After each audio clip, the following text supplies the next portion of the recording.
Les gaines préfilées que nous allons utiliser pour notre installation, on a plusieurs formats. On a des gaines avec des fils à l'intérieur, donc des gaines préfilées. On peut avoir des gaines vides et commander les fils à part. Et en fonction de nos besoins, passer le nombre de fils que l'on souhaite.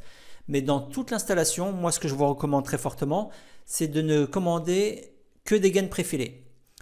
L'intérêt est simple, c'est que vous pouvez faire votre installation tout seul et vous n'avez besoin de personne pour tirer des gaines avec vous ou des câbles dans des gaines.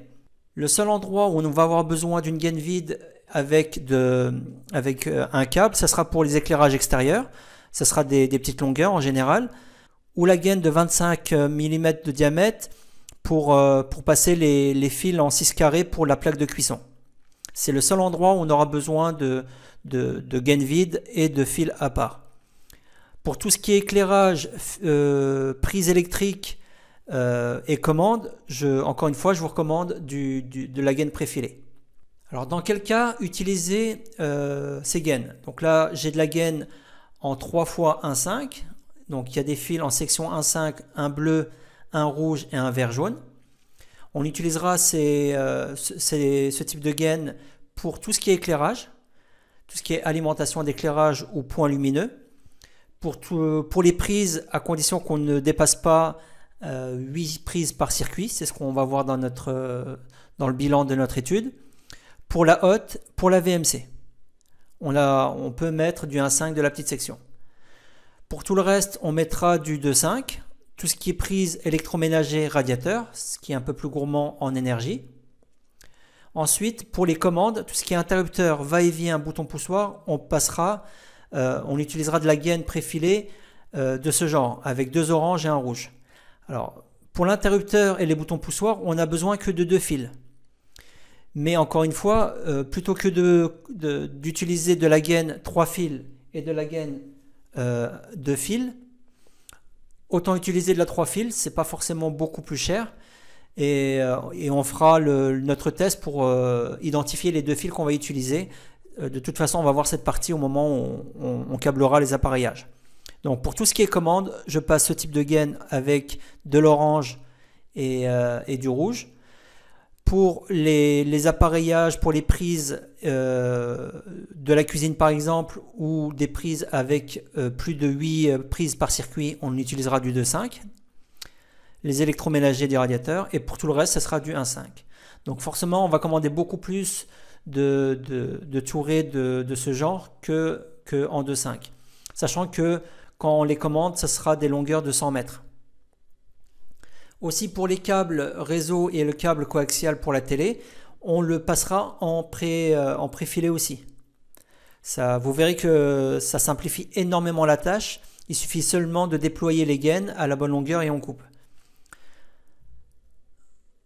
Alors si vous faites faire votre placo par un plaquiste et parfois les gens veulent aller vite et ils écrasent des gaines ou ils font pas attention s'il y a des nœuds ou enfin il y a énormément de cas de figure qui font que les gaines peuvent être coincées et du coup quand vous utilisez des gaines vides, vous envoyez une aiguille ou vous utilisez le petit fil de fer pour passer des fils à l'intérieur, parfois ça peut bloquer. On a eu le cas sur notre chantier, j'ai eu le cas de temps en temps parce qu'on a des plaquistes qui vissent des fois dans les rails ou dans les fourrures et on a de la gaine d'éclairage qui est prise dedans et du coup tout est bloqué, ça peut arriver. Donc le fait de passer en 3 x 1,5 préfilé, ça évite énormément de galères. D'autre part, en termes de prix, si je prenais une couronne de 100 mètres vide, de section 20 mm de diamètre, si je prends 100 mètres de fil rouge et 2 x 100 mètres de fil orange, si je fais la somme, il y a un écart, je crois, une dizaine d'euros.